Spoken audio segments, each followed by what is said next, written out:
Nothing worthwhile is easy. If you want to do something which is impactfful, it takes a lot of effort. Somehow, something in the world makes it hard. Failures are routine. So unless and only to succeed, you have to plow through the failures and persist. Secret to hard work is to love your work. If you love your work, the work is not work at all.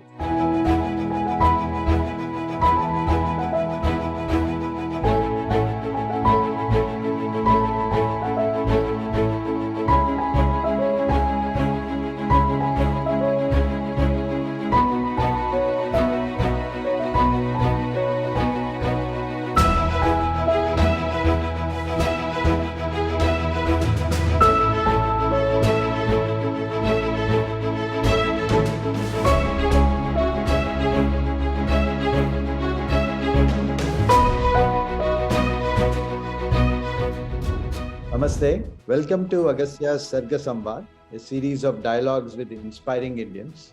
I am KVS Hari at the Indian Institute of Science, Bangalore. I'm honored and privileged to be with Professor Arogyaswami Paulraj, Emeritus Professor at Stanford University, a distinguished and inspiring Indian. Professor Paulraj is a world-renowned distinguished researcher, technology pioneer and leader, innovator, entrepreneur, and a thought leader. He is well known for his stellar contributions to signal processing and wireless communication system design. Welcome, Professor Paulraj, to Sarga Samvad. Thank you, Professor Hari. Thank you. Please share your journey starting from your school years and how it shaped your professional career and life. So my father was in the Navy, Indian Navy, like I was later. So we moved around quite a bit. But the last 4 years, I was at a boarding school near Salem in Tamil Nadu. That's called Mountford School. And throughout my school years, I was a very, very strong student. I mean, always the topper, very fond of math and physics. But in the school, it was didn't have that many facilities. So I was trying to read up things on my own and trying to build my own mathematics. But and then I finished school, always stopped everything. My father was keen I joined the Navy. So I joined the National Defense Academy in Pune. And then once again, of course, I was kind of fish out of the water. I was obviously a very strong student, way above my level. People always felt that, no, this is the wrong place for you. But nevertheless, I was treated very kindly and went through NDA and then some sea training. And then I joined the electrical branch of the Navy. Electrical branch, our responsibility is to maintain the sonars and radars and missiles and things like that. So it's maintenance. So you had to get an engineering kind of training. So we had a college, Naval College of Engineering in Lonavala. I don't know whether you've been there or not. And but it had very limited curriculum. For example, it never had calculus. And I was surprised to see the marks we were given in workshop was more than the maths for mathematics. So it was very practical training. So that was about 2.5 years. So I finished everything and started my regular service for about a few months. But I was very known in the Navy for being very strong in science. But I didn't have a degree, undergraduate degree. But the Navy thought that they should try me out. So I was sent for a naval officers were sent for MTech program. But those were the direct entry officers who joined after a regular bachelor's degree outside. But the NDA, which is the mainstream for the armed forces, we never had a degree, and even me as an engineer. But fortunately, I ran into Professor Emeritus, who was the interview board.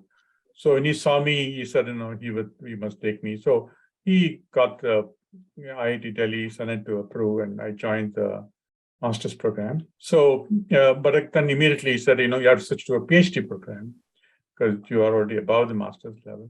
And this the Navy was not happy about because they said, I think I agree with them. The rightly wrote on the file, we don't need scientists in the Navy. So, but Indresh was persistent. He kept writing them saying, no, you must let him do it. Then the agreement was 2 years for MTech, so 2 years for PhD. I'll come back. And so Navy said, okay, fine, you can do what you want.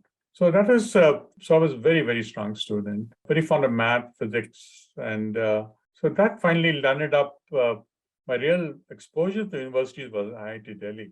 And then fortunately for me, I would actually, Professor Emeritus was keen I do something practical in the PhD program, something for defense R&D or something like that.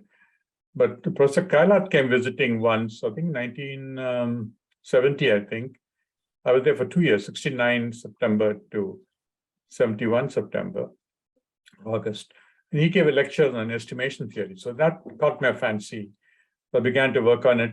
So I began to develop this nonlinear. Those days, the world was just moving out of this traditional linear models, Kalman filtering models, to nonlinear Markovian, but they needed ethocalculus and measure theory. So I got into it, I thought a very, very unified the whole area completely. And that was then very popular in Berkeley, Professor Eugene Wong. So he saw my thesis, he wanted to come to Berkeley and give some lectures. But Tom was an external examiner, Professor Kailath. So that was the bond that I formed with him. My school and my training in the Navy, which just took about 6-7 years, NDA, I joined India very young, 6-7 years. So all that was very pleasant. I was always a very, very strong student. I must say I never got into trouble. Everybody looked after me very well. So from the switch from the formal naval training to the technology field and research and innovation, what kept you going? Was it the passion for science and curiosity? It would be nice for us to know what exactly kept you going during that critical phase. I think, of course, my work in the IIT Delhi was, just the fascination for theory, and so I did some work which actually later discovered was also done by Statinovic in Russia, but I wasn't aware of his work. But it was a very, very unifying theory, and I think still that area should be explored more. But anyway, that was long ago. So that was, the ability to understand math, and I was curious about trying to do things. But I think the break into technology came by accident.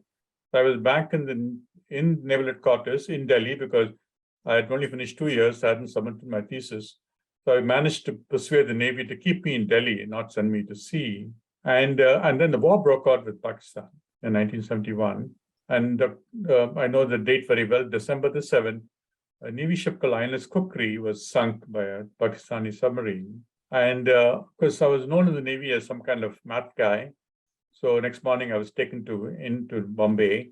We had many. It was generally known already by that evening that the ship was sunk by a submarine, and obviously the ship's sonar couldn't detect the submarine. There's a long history there I won't go into. So I was asked to see whether we can do anything about that sonar, because that sonar was fitted in many other ships. Now, of course, I had hardly any exposure to sonars, but that didn't stop me. So my suggestion was I will do the project, but I'll do it at IIT Delhi. The idea was I can go back to IIT, finish write my thesis, but also do this project. And the Navy was happy to do it. So I went back into the IIT Delhi, happily, enough signal processing knowledge by that time. I was very theoretical, but I knew the basics. Professor Emeritus was there. We formed a small team. And then within, I think, 8 or 9 months, we built a prototype. Those days, ICs were just becoming available, integrated circuits. So we used phase lock loops and pretty amazing technology, and built a new transmitter and a receiver. We still used the transducer from the old sonar. The electronics were different, were new, and really, really outperformed the old British system. And so that was then tested, went through trials, was a big achievement for the Navy, and then went into production, was fitted on ships. So that was a clear success where good thinking really produced enormous results. I think we actually more than doubled the range of the sonar. So we must have added about 15 dB link budget to the system. And it had some very innovative signal processing. So that gave me confidence that we can do things in India. So that was the flip into practical systems. And the success, always encouraged me. After that, I spent many more years in sonar systems, APSO in Cochin. So during this design and development of this wonderful sonar, Did you face any difficulties, and how did you face and overcome those difficulties in terms of both the technology part and also working with other scientists and engineers in your team? The first project that 1.5 year, 2 year project at IIT Delhi was very, very easy. I mean, always, of course, always making things work and see trials and iterating, all that took time, but no problems at all. APSO, which is the massive project, that was 1977 to 83. That was a huge system. And that was complicated because, first of all, it was very large. It involved a big team in NPOL and then at Bell. And then, of course, the naval dockyards were involved. It was much bigger than anything NPOL had done. It was at that time the largest project in DRDO. So it ran into all kinds of political problems. I mean, initially, some of them were obvious because we were designing the system and it was engineered into a robust engineering system by Bell. And always technology transfer, sending circuit diagrams, we made mistakes in the diagrams. And because we did everything prototyping and trialing in NPOL, but once we confirmed the design, we would send it to Bell. And there were deadlines and there's always those kinds of issues, always some politics. So I would say that handling that was part of the problem. But amazingly, that was actually, today we look at 5G and AI as a kind of epitome of technology, at least in our area of information theory and signal processing. But in the 70s and even early 80s, sonars were kind of the epitome of technology because of the Cold War between the Soviet Union and the United States. The nuclear-tipped submarines were the biggest threat to each other. So they put a lot of effort into sonars. And APSO was one class, so it was surface ship sonar with 2 transducers and very large system. And we were certainly ahead of anything in Europe or Soviet Union. That was very clear. But we were not quite sure about the United States. But now there's evidence, which I think even the US would agree, that we had beaten them. And that was, at that time, a prime technology. So, and what tells me the hope for India is, again, that team wasn't that, I think I was the only PhD on that. And of course, my PhD is kind of irrelevant. I was kind of all mathematics. And many in this team, some people didn't even have a proper engineering degree. But it's a very large team, I think about 200 people. Then there was equally big team in Bell in Bangalore. But so for anything compared to Raytheon, or we had it in the United States, Raytheon and General Electric were in it. We had nowhere near that kind of people. But we actually, really built a system which probably beat everybody. So it could be done. And but yes, lots of problems. And some of it was, of course, was just technology itself. There was enormous communication between Bangalore and Cochin because of the engineering was done in Bangalore. We were doing the design and proof of concept. And even getting a phone call, a trunk call to Bangalore was difficult. And so I often would almost travel every week overnight to Bangalore. And then in between, I was only a Navy lieutenant commander. I was not allowed to travel. Suddenly, there was a ban on air travel. So I spent 20 days traveling by trains for these meetings. Then I think finally my case went up to Mrs. Gandhi, and she had to approve my travel. So all kinds of things like that, it is very difficult. Partly the ecosystem in India, partly politics, partly the size of the project. Project is too big. People hadn't done it before. So it was tough. But the very, very first day we were out at sea, on the final in the engineered system, a Navy gave an entire ship for 1 year for trials in Himgiri. So it took about 8 months to install the system, and then we went out to sea. Very first day we saw incredible ranges. We knew we had a winner. So that was a truly a very complex system with so much innovation, worked very well. Certainly inspirational. So after your stint at leading this and being part of this whole system design, you moved back to Stanford University and again back to the theoretical world. So tell us about what prompted you to go back to Stanford and contribute again with significantly to the signal processing. I think when this APSO was accepted by the Navy, I clearly do not know, but Mrs. Gandhi knew me. Maybe she wanted me to be exposed more. But anyway, Dr. Arunachalam suggested that I spend some time abroad in a university. And I wanted to go back to England because I had worked for a year at University of Loughborough. That is after my first sonar project. I had spent a year there. Between my first and second project, the sonar projects, I was there for a year. I thought I'll go back there, but you only said, why not Stanford? So then finally I did get, it was all paid for by the government of India. So I spent in Professor Kailath's group. Now, when I arrived there, only math I knew was ethocalculus. So otherwise, maybe fast Fourier transforms, and the signal processing in sonars was, pulse compression and that kind of stuff, beamforming. But it wasn't. But in Stanford, that group had a lot of linear algebra going, which I really knew nothing about. So picked up some linear algebra, and the group was working on high resolution direction of arrival estimation. It's an old problem. People have been working at it over the years. But before I arrived, there was a very famous, very, very well-known piece of work called MUSIC.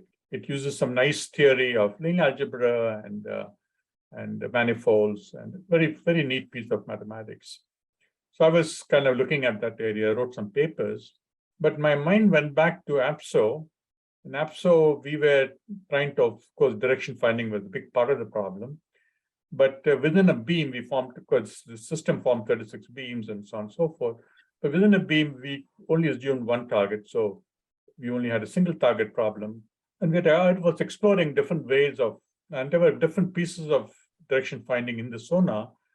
But I was exploring the idea of null formation, or you steer a null. When you get a dip in the signal, that must be the signal angle of arrival. But when you have multiple signals, which is the problem Stanford is looking at, that doesn't work because one null doesn't block the signal, the other signals coming through. So I knew there was some other entity that had to collapse. So I kept that problem in my mind for many, many months, till suddenly one day, I think I was sitting in Stanford late at night, and it came to me that it was rank collapse, and that's how an algorithm called SP was invented. So I think in some sense it goes back to my sonar days, but nevertheless, Stanford was a great break because APSO was full of tension and politics, and so this is nothing but yourself. And there was a group in DOA those days under Tom, so I used to run that group. So we had a very good time. So that was a great break, and also I think true to the Indian government's aspirations, I got exposed to AI. I went for conferences. I really understood how United States actually works, and universities like good universities like Stanford. I visited Berkeley, MIT, so I was fully exposed here very well, and but I was happy. Stanford wanted me to stay on, but it wasn't. I was still a Navy captain, and there's no question of that. So I went back to India. That is, I went back in '86. Once you returned, you again were given the responsibility of institution building. So please share what exactly it takes to conceive of an institution with a long-term vision, and how do you get your team members also enrolled into that vision of yours, and how did you manage to lead several initiatives which led to a very significant number of organizations which still exist? So I think when I went back, because I was still in the Navy, so the Navy had to decide what I will do, but they said, why don't you stay on some more time in DRDO? I mean, they actually wanted me to lead the aircraft carrier project, which is INS Vikram. We just launched recently, but this is back in 86. They said, why don't you spend 2 more years, then we'll pull you back. So then I think the DRDO wanted me to run a lab in Hyderabad called DLR, it's an electronic warfare lab. But everybody said, no, I was pretty young, though. I was only 30 something. They said, that lab is 4,000 people in it, you'll be just doing paperwork and file work. Why don't you're still young enough to do some real work. Why don't you do something else? So I just said, okay, I was negotiating with Dr. Arunachalam. So finally we agreed that I'll start a new lab in AI and robotics. It is something that I think DRD was thinking about.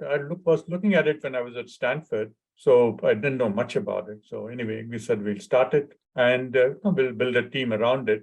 But I knew that those days AI was expert systems, the technological expert systems, which already people had begun to feel will not scale. And in fact, at maybe around 85, AI was going through a hype cycle, but quickly it was crashing. So I sort of knew that lab to deliver something to the armed forces will take a long time, because this is a very, the theory where even world over was not clear where it was heading. But nevertheless, we started the lab, and it was inside LRD initially in C.V. Raman Nagar. But within 2 months, Dr. Arunachalam, my boss, wanted me to get involved, pretty much run all the avionics and the weapons for the LCA program. So I was happy to take it on, something new. So I spent a lot of time with the Air Force, flying in trainer jets, flying in Mirages and MiG-29s, and anyway. But I was insistent with the government that we should have some level of autonomy from daily rules, because I was facing a lot of very ridiculous problems at CARE, and partly maybe my 3 years at Stanford had given me too much sense of freedom. So I said, this is too bureaucratic. Let's get something out. So we wanted to form a joint venture with Tatars, and things were going on. Somehow, finally, there was some change of mind in Delhi, in DRDO. So that meant I told the Navy that not going to work. So Navy pulled me back. And so I was out of CARE within a year or so. They didn't know what to do with me. So anyway, I was assigned to Bell, and Bell wanted to set up a central research lab. So I started that. We had a facility in Bangalore on MG Road. Maybe you've been there yourself, Hari. Yes. Now it's got its own campus in Jalhali.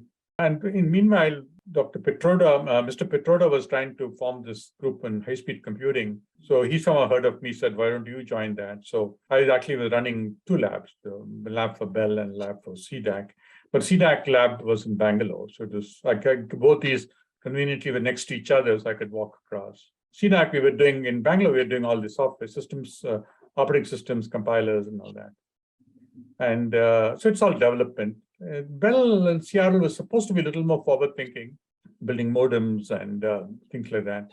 Mostly stuff which are not quite products, but which can be converted into products by Bharat Electronics. But around that time, I began to feel it's better probably to get back to the United States, because India, we were still beginning to trying to enter technology, and one could see there were lots of cultural problems and things like that. So I thought culture will be easier to the United States. And one of the reasons who really pushed me to get back to US, one was the Navy. Navy was very keen I go back to the United States. They kept forcing me to resign, to submit and I was still in the Navy. So even though I was working for other entities, I was still in the Navy. So they forced me to retire and get back to US. And Professor V.U. Reddy was a constant force, saying that you must go back. So I had a lot of people pushing me back. So I wrote to Tom Kailat at Stanford, and he said, come along. So I joined as a postdoc with the hope that I'll join the faculty later. So that was 91. So in between, I obviously started 3 entities, which were, and those things fairly small, but they're now grown to large labs and part of India's infrastructure. And I thought we had some very good people there. And I still think that today's India's success in IT industry, particularly IT, we've done very well. Does have to have some roots in these labs that was formed at that time. They still are doing well. I don't know much about CARE because I'm a US citizen, so I don't know what's going on there. But CDAC has been pretty busy, not so much in computing, but in other areas. I think I still been urging them to move away from high-speed computing, which is it's not much is sold there, but get into mainstream computing or into networking and things like that. And Bell Seattle, I believe, is doing well. Occasionally I meet them. So I think that was a useful contribution to the nation. But I somehow wanted to get back to theory. So it's either IITs or Stanford. So I thought Stanford would be a better place. So the next phase in your illustrious journey and career has been the concept of MIMO for communication. And that has impacted billions of lives, and industry has been revolutionized. With the advent of 5G now being launched in India, please tell us what was the critical problem you were thinking, and how did this idea about using multiple antennas for wireless communication come about, which can maybe tell young students and youth what they should be thinking about? So that was, in a sense, like all your good ideas in an accident. So when I joined Stanford, Tom had 3 months of salary for me. And within 3 months, I had to find my own salary. I mean, by the way, I came back to Stanford, and the story, that agreement between the Indian Navy, but I was a Commodore in the Navy, and the government had to give me permission to go abroad, was I will write a book on Esprit. Esprit was already, this is by the time 5 years later, so it has become very well known. And as you know, you yourself worked in it. There was lots of results. So I thought we put a book together. That was the thing. But anyway, so I started working on it, but I had to find some other additional form of salary. So there was a professor, a very famous math professor called Professor Gene Golub. Who, his book I'm sure you've seen, with the world famous name in linear algebra. And he had a project from the US Air Force, unclassified project, to do with some problems of signal copy. It means listening to one signal in presence of other signals and separating them. These were used for spy planes, flying about the battlefield and all that. But the problem at Stanford was a purely mathematical problem. And there was some instability in those algorithms, and Gene was sort of look at it. And I said, I told Gene, I'll help you out in return for some salary. And I've been building systems all my life. I said, there's no point simulating signals in MATLAB and then trying to solve them. We never know, MATLAB may not be right. So let's build a little small experimental system to record these signals and then try and solve them with mathematics to see, solve the problems that the Air Force was facing. So that led to some little prototype, which I kind of built myself. I bought some parts in the Silicon Valley and put it together. And then I was using some fellow students to do some experiments when something strange happened where, we were using some cordless phones. And usually the phones had to be fairly apart in angle. We only had 4 antennas to separate them. But one day, there was some rain. I brought the equipment inside the lab and inside the atrium. And then we found by accident separate 2 phones next to each other. So from that, the nature was saying something, and then the idea MIMO came, and there are some videos about it on the web and all that. Now, the real story behind it was nature which actually revealed its secret. So if any amount of theory wouldn't have taken me there, it was the fact I was doing some experiment, and something about nature which no one knew about was happening. In fact, when I first saw it, I very quickly realized what was happening. But the idea of converting that into ability to improve wireless came a few days later, but it was nature. So I always feel that it's very important to experiment, because nature holds a lot of secrets that pure mathematics may not necessarily reveal. So that was a good lesson. You are a prime example of somebody who is so comfortable with theory and also system building. And that launched you into building maybe the next generation wireless system at that point in time when you started a company and maybe a series of companies later. So please tell us what was your entrepreneurial journey, and what message you'd like to give young people on what they should be looking at and how they should go about this aspect. Ultimately, the value of all science and research is to benefit society. And in some sense, today, the benefit society comes from products that people can use. So it's always converting research or research results into products has always been a goal. And of course, I was doing that in India. In India, of course, again, there was one wonderful theory inside APSO sonar or even the earlier sonar, but had no, they were not published.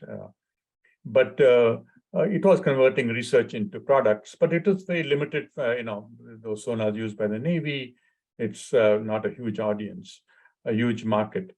But the United States, Stanford, Silicon Valley, I had a platform where this nice idea could be converted into a product. So around 1998, I took some leave from Stanford, and actually using my own savings credit card, I built a prototype.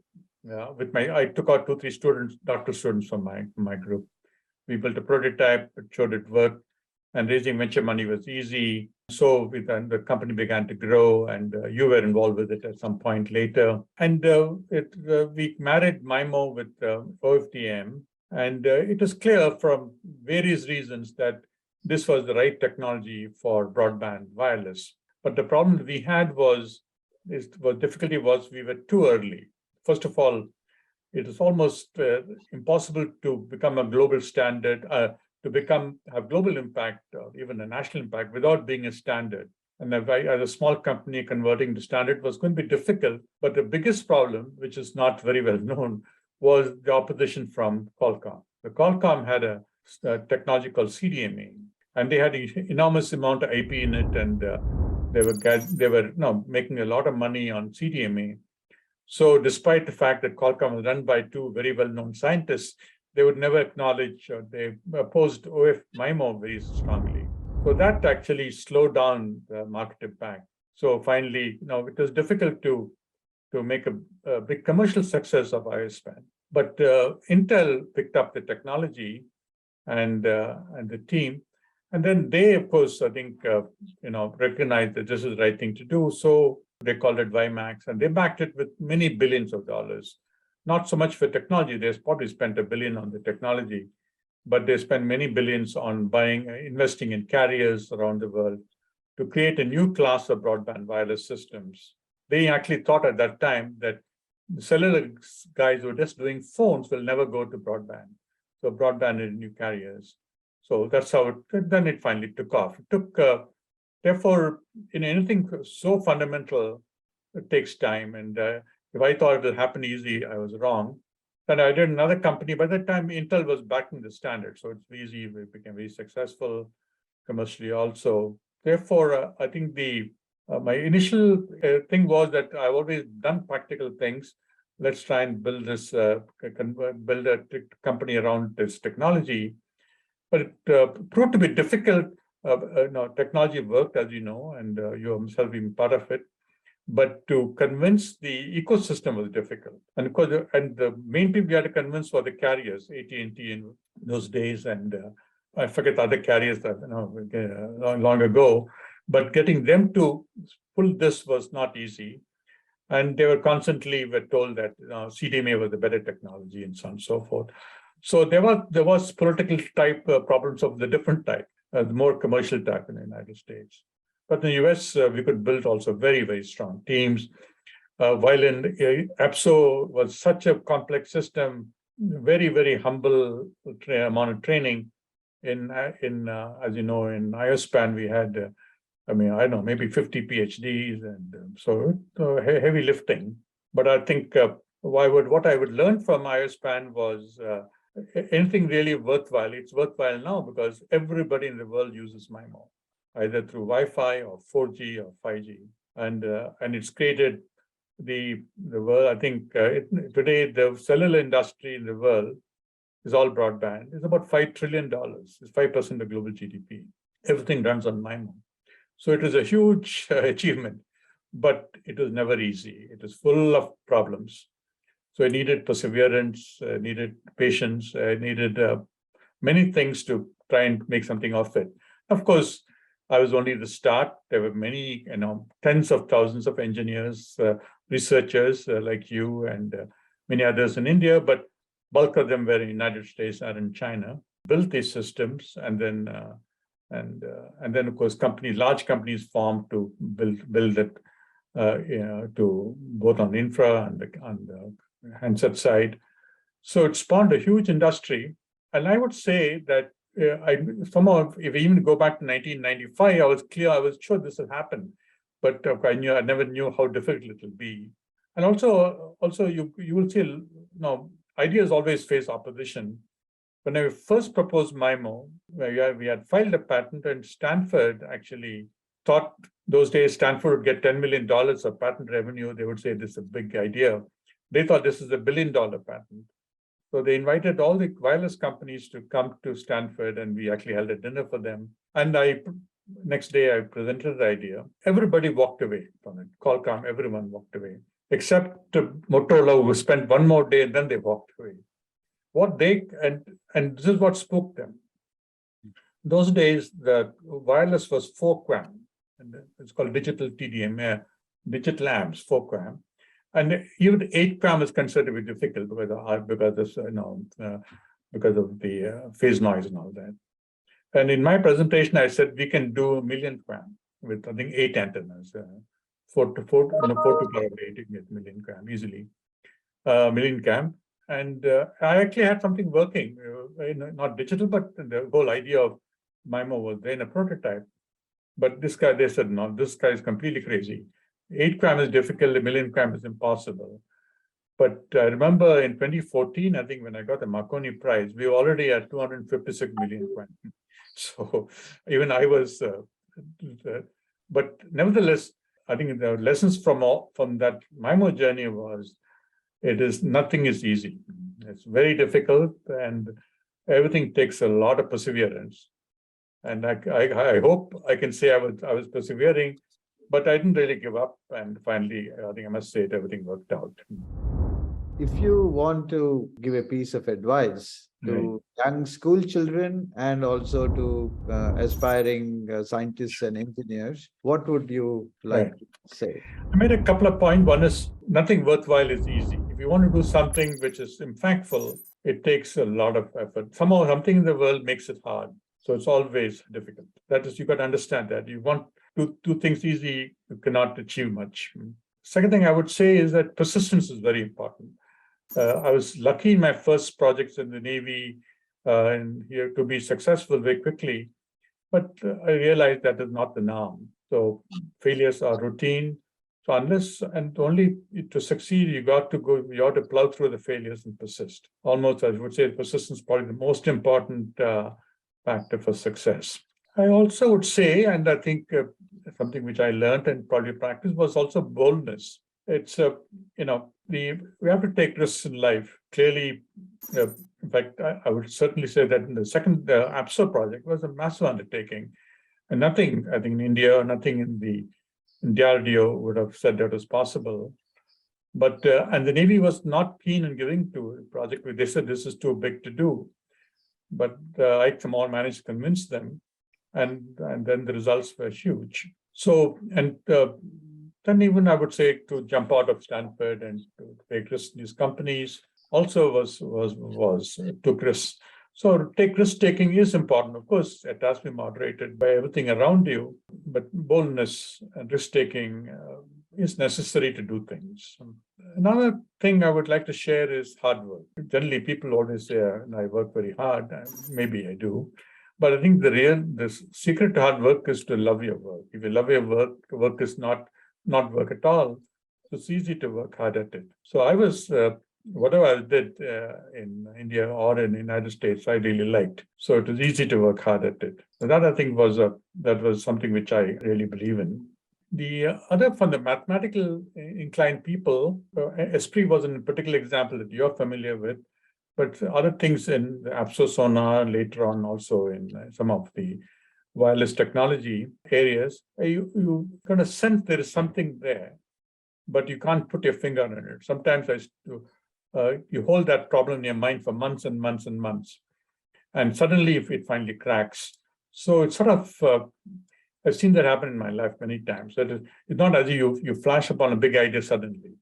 You kind of start looking at it, and then from different angles, and at some point it opens up. So holding an idea in your mind for a long time is often required for breakthroughs, I think, in science, at least this thing. Also, we need optimism because, if you believe that I've only had success, that's far from the truth. We have lots of failures, and optimism to plow through and to think there'll be a better day when things will work out is important, because you should not let failures bowl you over. They're going to come. Almost every success you have, you're going to have many more failures. That's how life works. I would also probably say that passion and energy is important. In big projects, you want to carry people with you. You've got to be the most energetic person, the most passionate person, because what we call here in the venture world is hustling. You got to find every way, every corner to try and make things happen, because technically everything opposes you.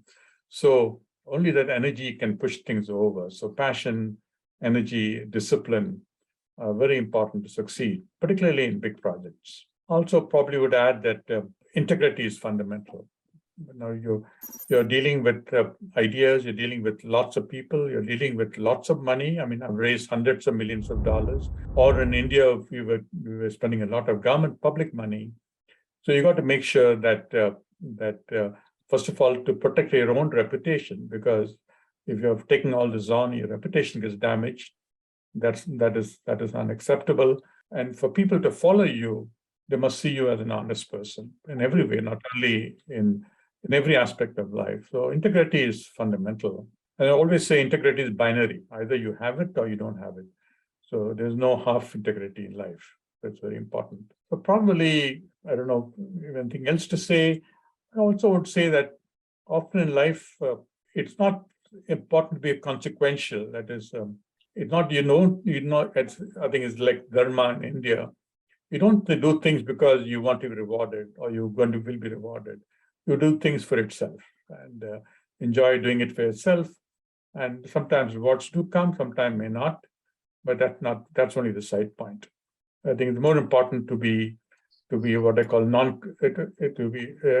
is to work for the pleasure of working, or to do things for the purpose of doing it, rather than look for rewards. And I think I shared a few ideas. It's been wonderful talking to you, Professor Paulraj, and I hope that you will continue to pursue your passion and also inspire people, not just in India, but around the world. So thank you very much for joining this conversation. Any final thoughts? No, I would, I think Agastya Foundation is doing a great job.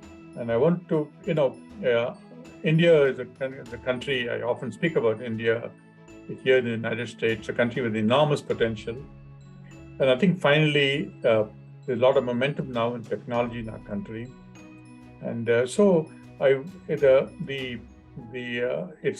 certainly technology is important because it will bring prosperity, and prosperity will lift the poor of our country. We have lots of poor people. So I always see technology as a factor for lifting our poor.